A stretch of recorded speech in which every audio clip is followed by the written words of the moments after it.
Hello, my dear students. Hope you are doing great. Let's start our new lecture regarding the amines. In the last lecture, we discussed about the different types of PYQs. अगर आपने मेरी पहले वाली video देखी है तो उसमें मैंने 27 PYQ सॉल्व कर दिए थे. अब उससे आगे चल रहे हैं. 2020 की कुछ क्वेश्चंस हैं हमारे पास. ये पूरी फाइल आपको दिख रही होगी. अब इसका हमने डिस्कशन करना है कि how you make the answers of these questions and अगर आप पिछले 20 साल के पीवाईक्यू सॉल्व करते हैं तो सीधी सी बात है आपको आपके मार्क्स में बहुत सारी इंप्रूवमेंट हो जाएगी. तो 33 क्वेश्चन से हम शुरू कर रहे हैं. यही हमारा मिशन है, आपके नंबर अच्छे आ जाए. एक ही हमारा रिवार्ड है, आपके नंबर, आपका रिजल्ट अच्छा आए, उसी से हमें फ़ायदा है. अदरवाइज फिर हमारा फ़ायदा कुछ नहीं हो सकता. ठीक है जी. तो 33 क्वेश्चन आपके सामने है. Give the structure of A and be in the following sequence of reaction.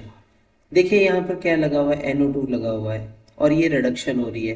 तो what is the A here? A हो जाएगा हमारे पास C6H5NH2. This is the A, क्योंकि रिडक्शन करते हैं तो अमाइन बनता है.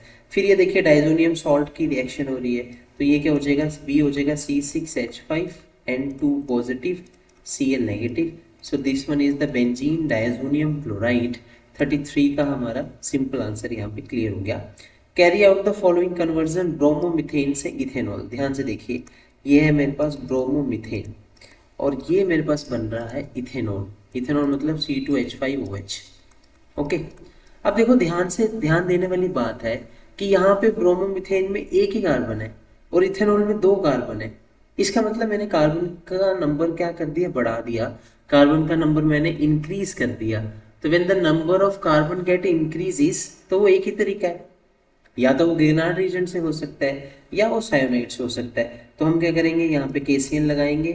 तो जैसे ही हम KCl लगाएंगे तो Br हटकर हमारे पास क्या आ जाएगा, सायोनाइड आ जाएगा. और जैसे सायोनाइड आ जाएगा, और अब इस सायोनाइड से हम अमाइंस को अपना ईजिली बना सकते हैं. हमारा नंबर ऑफ कार्बन भी क्या हो जाएंगे, बढ़ जाएंगे. CN से हमेशा पहले क्या बनता है, 2H2O डालेंगे तो हमेशा कार्बोक्सिलिक एसिड फॉर्म होता है. ठीक है. अब इस कार्बोक्सिलिक एसिड को हम क्या करेंगे, ये जो कार्बोक्सिलिक एसिड हमारे पास बना है, इस कार्बोक्सिलिक एसिड से हम रिडक्शन करके अपना क्या बना लेंगे, अमाइन बना लेंगे. रिडक्शन करेंगे इसकी, और रिडक्शन कैसे करेंगे, स्ट्रॉन्ग के साथ, लिथियम एल्यूमिनियम हाइड्रेट के साथ. और कार्बोक्सिलिक एसिड की खास बात यही है, वहाँ पे स्ट्रॉन्ग यूज़ किया जाता है और हमारा एल्कोहल क्या हो जाएगा, फॉर्म. तो ये रास्ता रहेगा, ब्रोमो से CN लगाना, CN3H2O डाल के कार्बोक्सिलिक एसिड की रिडक्शन करके एल्कोहल फॉर्म कर लेना. सो this is the very simple method जिसके जरिए आप ये रिएक्शन इजीली क्या कर सकते हैं, सॉल्व कर सकते हैं. Move on to the next question. Next question की तरफ बढ़ते हैं. नेक्स्ट क्वेश्चन में हमारे पास क्या है, ध्यान से देखिए. Question number 27. What is the carbyl amine reaction. देखिए कार्बाइल सबको पता है, अमाइन लेना है. ऐसे याद करो, देखो यहाँ अमाइन लिखा है तो हमने अमाइन लेना है. कार्बाइल का मतलब क्या है, क्लोरोफॉर्म लेना है, CHCl3 प्लस KOH डालना है, 3 टाइम्स KOH डालना है. और आपको पता होना चाहिए कि कार्बाइल अमाइन में हमारा आइसोसायोनाइड बन जाता है ना, और 3KCl निकल जाता है, प्लस H2 फॉर्म हो जाएगा. यहाँ पे 3 O है तो 3 ही H2 निकलेंगे, तो इसको बोलेंगे methyl isocyanide. This is known as methane amine. तो मीथेन अमाइन से आइसोसायोनाइड फॉर्म हो रहा है with the help of carbylamine अमाइन रिएक्शंस. ठीक है जी. चलिए जी, move on to the next. 26. Out of these two how you distinguish. देखिए ये सेकेंडरी अमाइन है और ये हमारे पास टर्शरी अमाइन है. तो जब भी आपके पास सेकेंडरी अमाइन हो, मैंने अपने लेक्चर्स में आपको बताया हुआ है, वहाँ पे हम एक ही टेस्ट लगाते हैं. This is known as Liebermann nitroso test. Liebermann nitroso में क्या करना होता है, हमें अच्छी तरह से नॉलेज है कि लिबरमैन नाइट्रोसो में जो हमारा अमाइन होता है, जैसे मान लीजिए सेकेंडरी अमाइन है, this is N methyl methane amine, इसको हम HNO2 के साथ रिएक्ट कराते हैं. What is HNO2? HNO2 is the nitrous acid. यहाँ पर O2 नहीं आएगा. This is HNO2 and HNO2 is the nitrous acid. तो बेसिकली हो क्या जाता है, यहाँ से H और यहाँ से OH निकल जाता है, H2O रिमूव होता है और हमारे पास क्या फॉर्म होता है, CH3 CH2N साथ में NO, इसको क्या बोलेंगे, देखो N पे नाइट्रोसो, NO को नाइट्रोसो बोलेंगे, तो N नाइट्रोसो, ठीक है। आगे क्या है, N methyl, okay. Now this is methane amine, methane and amine, simple. तो ऐसे हमें नाम क्लियर होने चाहिए। देखिए आपको देखो अमाइंस वाले चैप्टर में कार्बाइल अमाइन टेस्ट, Hoffmann bromamide, Hinsberg test, Liebermann nitroso test, chloroform test, Mendius reaction, Hoffmann ammonolysis, diazonium salt, Sandmeyer reaction, Gattermann, Balz Schiemann reaction, coupling reactions, तो ये गिनी चुनी तो रिएक्शंस है। और इन गिनी चुनी रिएक्शंस को अगर हमने याद कर लिया कि किस रिएक्टेंट से क्या प्रोडक्ट बनता है, तो ये सारे क्वेश्चंस हम इजीली सॉल्व कर लेंगे। देखिए ये जो हम क्वेश्चन सॉल्व कर रहे हैं ये ज़्यादा पुराने तो है नहीं, 2020, 2019, 18, 15 ये सारे क्वेश्चंस हैं, तो ये हम सबको हेल्प मिलने वाली है ये सारी चीज़ें सॉल्व करने से, ठीक है। इसलिए मैं कह रहा हूँ PYQ 10 ईयर के लगाने ही लगाने हैं, उसके बेस पे ही हमारे मार्किंग इम्प्रूवमेंट एनहांस होगी। 37 देखते हैं, how will you convert aniline into N phenyl ethanamide. अब देखो ये इतने अच्छे अच्छे अच्छे क्वेश्चन तभी आएंगे जब हमने पूरा अच्छे से लेसन रिवाइज किया होगा। So this is the aniline, okay. अब क्या बनाना है, N phenyl ethane amide, ethane amide देखो ये हो जाएगा मेरे पास इथेन अमाइड, और एन पे क्या लगाना है, मुझे फिनाइल लगाना है। So this is N phenyl, ये हो गया इथेन अमाइड, यहाँ पे मुझे फिनाइल लगाना है, ठीक है। और इसको मैं ऐसे लिख लेता हूँ, सॉरी इसको मैं रब करता हूँ यहाँ से, क्योंकि मुझे अमाइड बनाना है तो इसको मैं ऐसे बना देता हूँ, दिस वन, एन पे फिनाइल हो गया और ये हो गया मेरे पास इथेन अमाइड। अब इससे ये कैसे बन रहा होगा, देखो नाम से क्लियर है, ये बनी सिंपल तरीके से रहा होगा जब हम इसकी क्या करा रहे होंगे, असाइलेशन।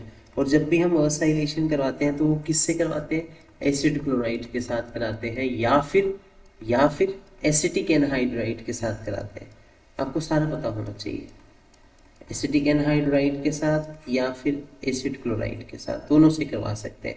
और जब हम दोनों से करवाते हैं तो कैटलिस्ट क्या लेना है, जब हम एसिटिक एनहाइड्राइड से करवा रहे हैं तो कैटलिस्ट लेना है यहाँ पर पिरीडीन, और जब हम एसिड क्लोराइड के साथ करा रहे हैं यहाँ से H और यहाँ से Cl ये दोनों निकल जाएंगे और ये वाला ग्रुप यहाँ लग जाएगा। देखिए ये बन गया, फॉर्म हो गया हमारे पास, ये क्या हो गया भाई, N पे फिनाइल इथेन और amide, N phenyl ethane amide. यही हमने 37 क्वेश्चन में करना था।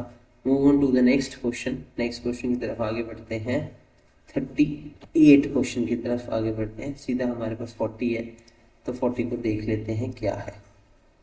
How will you distinguish between, हमें क्या करना है, डिस्टिंग्विश करना है, ठीक है, किस किस के बीच में देखते हैं।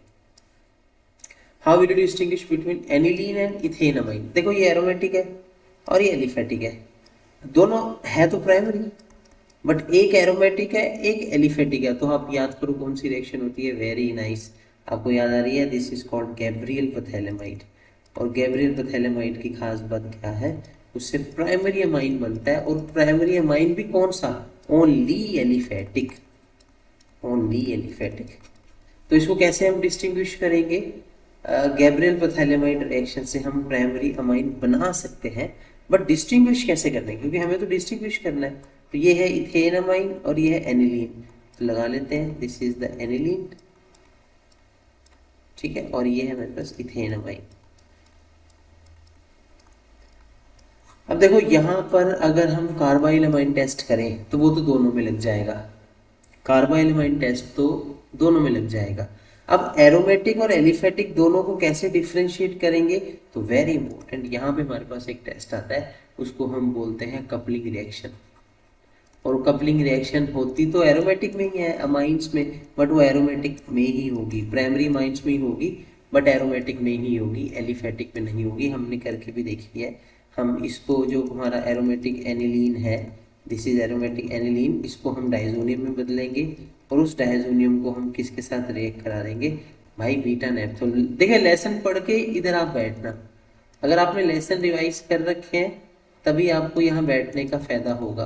This is known as beta naphthol, इस बॉन्ड को हम ऐसे डाल लेते हैं, इस बॉन्ड को हम ऐसे फॉर्म बना लेते हैं, this is called beta naphthol. यहाँ रख देते डबल बॉन्ड, यहाँ यहाँ यहाँ और यहाँ, ठीक है। तो यहाँ से जब ये दोनों जुड़ेंगे तो ये डाई बनाएंगे और इसको बोलेंगे कपलिंग रिएक्शन। बट ये यहाँ नहीं होगी क्योंकि एलिफेटिक अमाइन का डाइजोनियम सॉल्ट नहीं बनता, एरोमेटिक का बन जाता है। क्यों नहीं बनता, ये सब हमने क्वेश्चंस में पढ़ा है कि एरोमेटिक का जो कार्बोकेटायन होगा वो अनस्टेबल होगा, बट एलिफेटिक का जो कार्बोकेटायन होगा वो बिल्कुल स्टेबल होगा। तो इसलिए हम दोनों में डिफ्रेंशिएट फर्स्ट क्वेश्चन में इजिली कर लेंगे by coupling reaction, coupling reaction से, सिंपल। चलिए जी, नेक्स्ट क्वेश्चन हमारे पास है जिसमें हमने बताना है कि aniline and N methyl aniline. देखिए ये फिर दोबारा से वही सेकेंडरी वाला काम आ गया, Liebermann nitroso, this is aniline और ये N methyl aniline. N methyl aniline को हम ऐसे लिख लेते हैं। अब देखिए ये मेरे पास सेकेंडरी बन गई, अब सेकेंडरी में कौन सा लगेगा, लिबरमैन नाइट्रोसो, बस खत्म कहानी, जहां सेकेंडरी दिखे Liebermann nitroso. Next question, distinguish इतना, ये प्राइमरी माइन है मेरे पास एंड ये सेकेंडरी माइन है, फिर दोबारा से लिबरमैन नाइट्रोसो।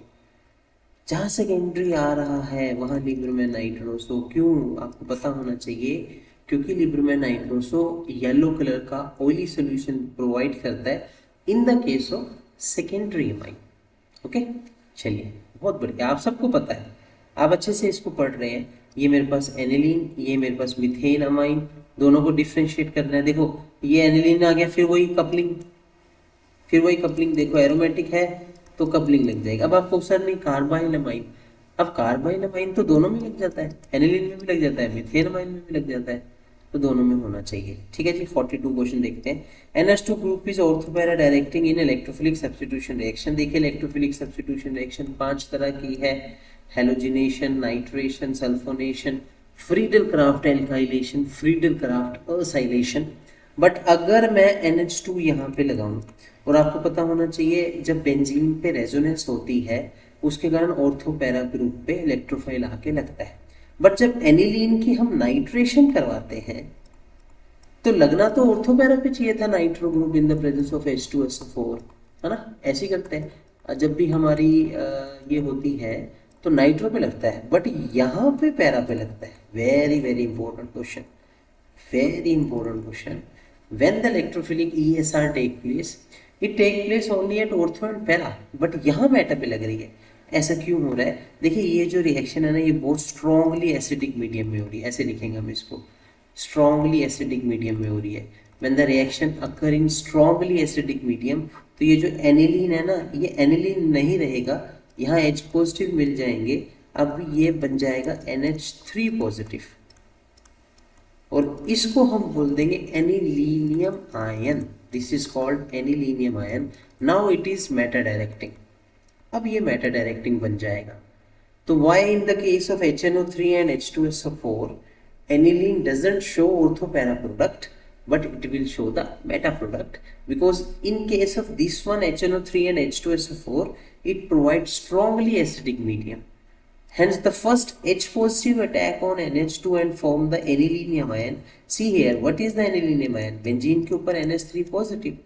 अब देखिए यहाँ पे अब डीएक्टिवेशन हो जाएगा बेंजीन का, ऐसे उल्टा होना शुरू हो जाएगा। अब ये एक्टिवेट नहीं होगा, अभी डीएक्टिवेशन होगा। When the deactivation of benzene take place, then electrophile attach over the meta, because ortho para पे तो पॉजिटिव चार्ज आएगा रेजोनेंस से। ये सारी बातें हमने कार्बोक्सिलिक एसिड में भी पढ़ी है कि जब बेंजीन पे कार्बोक्सिलिक लगा हो then the electrophile attach on the meta position, simple thing। तो ये आंसर हमने यहाँ पर अच्छे से इसको लिखना है। Move on to the next question. देखिए ये सब हम पढ़ चुके हैं अपने लेक्चर्स में, these are just the revision. जिनको ये नहीं आते हैं उनको इस टाइम आ जाने चाहिए, नहीं आते तो आप इनको अच्छे से और दोबारा से रिवाइज करिए, हमारी पुरानी वीडियोस देखिए। ओके, सेकेंड पार्ट क्या है, this is the secondary amine is more basic than tertiary amine in the aqua solution. You people know that this is called solvation effect, hydration effect, H2 bond बन जाएंगे as well as inductive effect, both का mixture होता है। when these two both effect take place, then secondary is more acidic, then tertiary, then primary in the case of ethyl group. But when you have the methyl group, then this one, then methyl में solvation की preference है और ethyl में inductive की preference है। और if you have the gaseous phase, then only tertiary, secondary and primary because in case of gaseous phase there will be no presence of water, then only inductive effect predominates, इसलिए tertiary वाला सबसे अच्छा होगा, जो tertiary वाला सबसे अच्छा होगा। ओके, नाउ 43 ये क्या हो रहा है, देखिए असाइलेशन हो रही है, पिरिडीन लेते हैं और ये सीधा असाइलेशन ग्रुप यहाँ पे हो जाएगी NHCOCH3। Now this is Hinsberg test.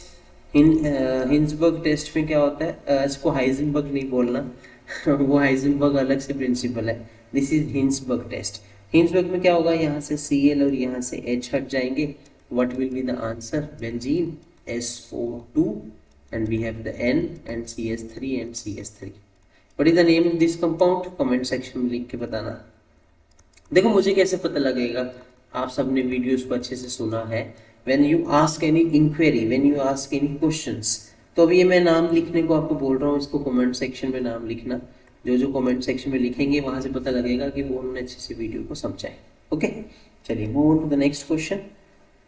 थोड़े से एक स्लाइड और करते हैं बस, ठीक है। नेक्स्ट इज 44 को देखते हैं, 41 तक तो हो गए हमारे, नाउ वी हैव द 44।